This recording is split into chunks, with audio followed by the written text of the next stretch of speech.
Minnesota. State of the Union. I'm going to talk about the winners and losers, some of the best moments of the general election campaign.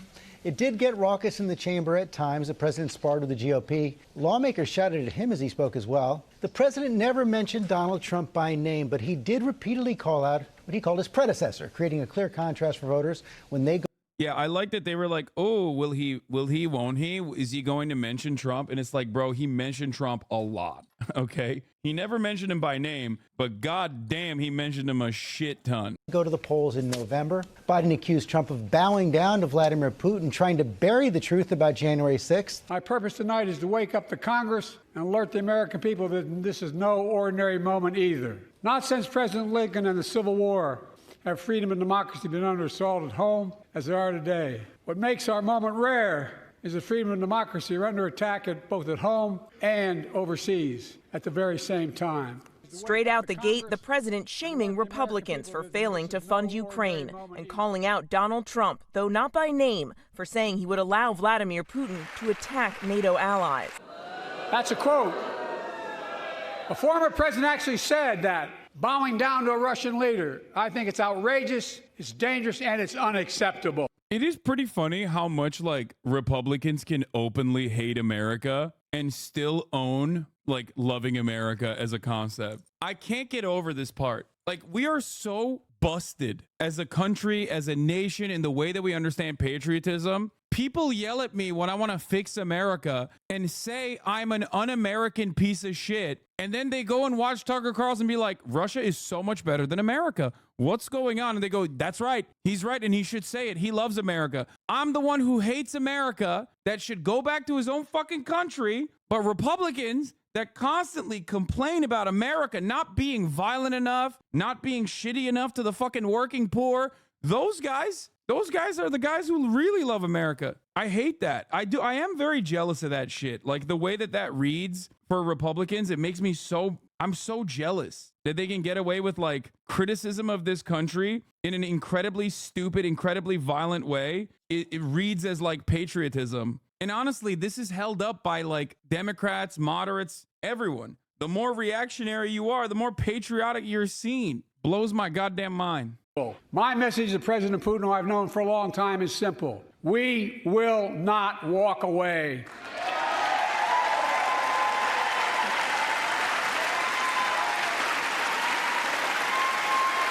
We will not bow down.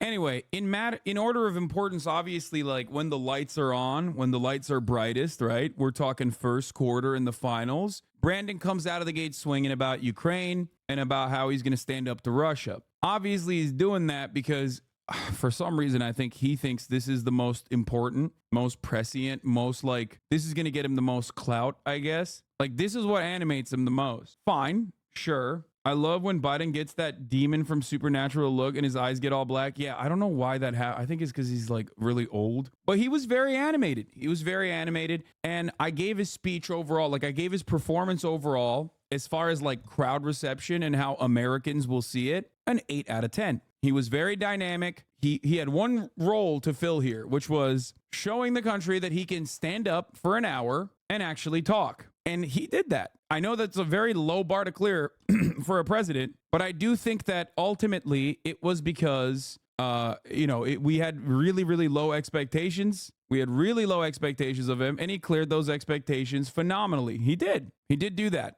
Weapons grade Adderall, they gave him the good shit today. I am shocked that he was able to stay up way past his bedtime and actually pop off this hard. But you got to be honest about it. One of the reasons why we know he did a good job overall is because the Republican commentary surrounding the State of the Union was about, one, crying at how mean Biden was. You know he did well. You know his performance was good because this was the reaction by prominent conservatives in real time. It is not a State of the Union speech. This is a wartime address against half this country. This is a signal to crush political dissent. Steven Crowder said, Biden just threatened the Supreme Court. He's an authoritarian. Now, he didn't declare war. on the right wing, which he should, because the right wing declares war on anything and everything that is ostensibly left every goddamn day of the fucking week. So yes, Democrats should fight back, and it is good to fight back against the Republican Party. So on that front, he did a good job, but there was a lot of bad as well. Like I said, I'm going to give him props on you know, the aesthetics of the speech. And I know that liberals will, of course, turn around and hype this up, and they did, and they're greatly, like, this was, the goal here wasn't just to show America, but more importantly, the goal here was to show the media that he still has it, that he can do it, that he can go up there, talk, get angry, yell. I was listening to Michael Barbaro, my favorite liberal, this morning, who literally said, there were moments where I had to take my headphones off because he was yelling so loud. It's like, dude, shut up. Shut the fuck up. You're such a bitch. You are, anyway, whatever. It's ridiculous. But there was the good, and then there was the bad. He had a lot of progressive legislation. He did a good job of selling a lot of the things that his administration has passed. He gave props to Sean Fain, who he had in the crowd. He also talked about the IRA. He did talk about a lot of the infrastructure spending and all the stuff that that the Democrats have done so far. Normally, your last State of the Union, especially if you're up for re-election, is going to be like a campaign speech. But in this campaign speech, it's supposed to be 70% what you've done, because this is 4 years in at this point. It's supposed to be 70% all of the accomplishments and 30% what you want to do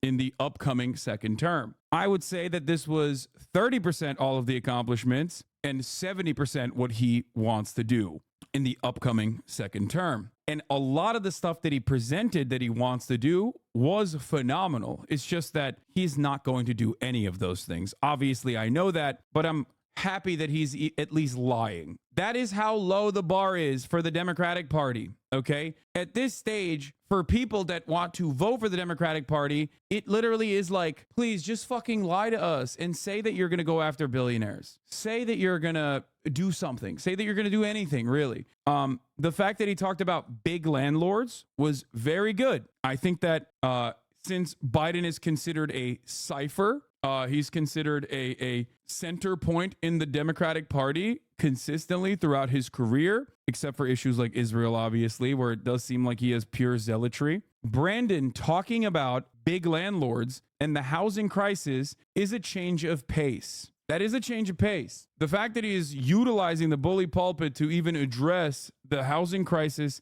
and even pointing to landlords by name, even if you're massaging it by saying big corporate landlords or whatever, doesn't matter. That's a big change of pace overall. I have to admit that. He utilized at least a little bit of progressive language to get the voters excited, get the base motivated. However, considering that he desperately needs, one, young voters and Latino voters, black voters to come back and be enthusiastically voting for him, he flubbed on areas where he had to actually communicate adequately. 2 points that I think are really devastating for his credibility in those demographics: the language he utilized, undocumented immigration, and his border bill that he pushed for and continues to push for, and also Israel's ethnic cleansing campaign in Gaza. Him using the word illegals, is something that liberals will not let go of. It's massively important to liberals. Civility and the aesthetics are more important to liberals than the actual policies. And when you drop the civility and you drop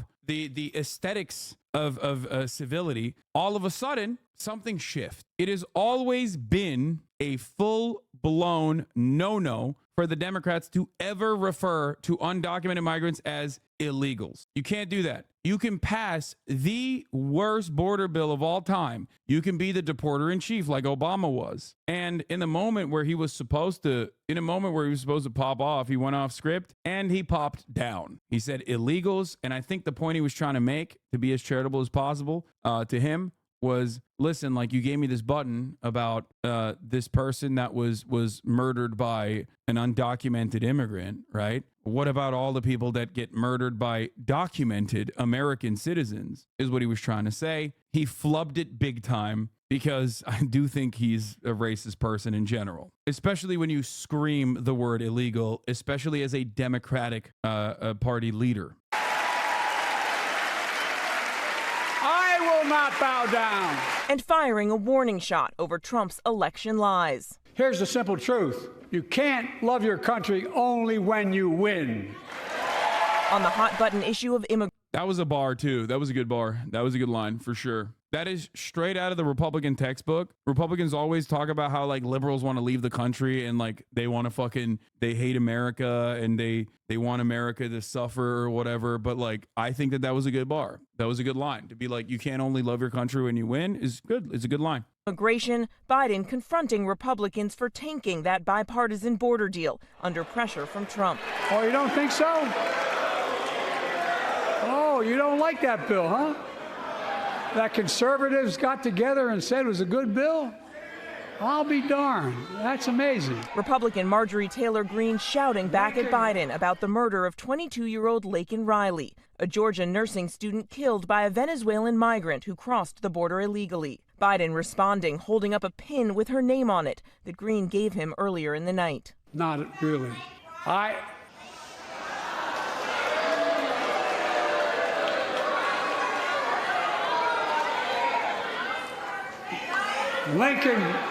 Lincoln Riley, an innocent young woman who was killed by an illegal. That's right. But how many of thousands of people being killed by illegals?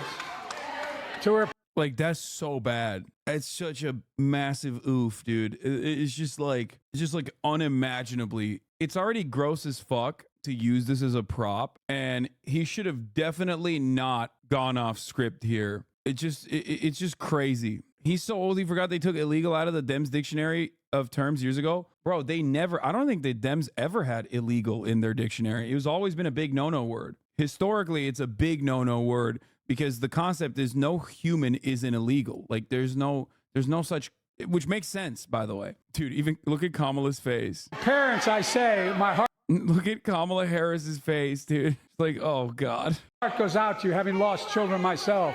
I understand. The president also confronting. It is a no-no word because it's dehumanizing deliberately. Like, I personally don't give a shit what language you use. I care more about the policy and I care more about the impact. That's what I give a shit about. I don't give a fuck what words you use. But liberals do care about the words. That's the only thing they have is aesthetics and civility. That's the whole point for liberals. So if you're failing on the aesthetic front, you're cooked. What the fuck difference do you have if your policies are identical to the Republican Party's policies and now you're using their language? You're going to lose out on a lot of liberals who look at that and go, that's ridiculous. Obviously, there are going to be plenty of people that will also turn around and be like, no, it doesn't matter. He's doing the right thing. He's doing it because he wants to capitulate to the right. Many people also hate immigrants, blah, blah, blah, blah, blah. To be fair, in context, it was direct reply to the Republicans using the word. He has to have just dropped the ball again. Oh my God. Liberals everywhere I look. Yeah, dude. Yeah. So when your interlocutor uses the N-word, do you use it too to demonstrate a point? Is that what it is? Get the fuck out of here. Come on.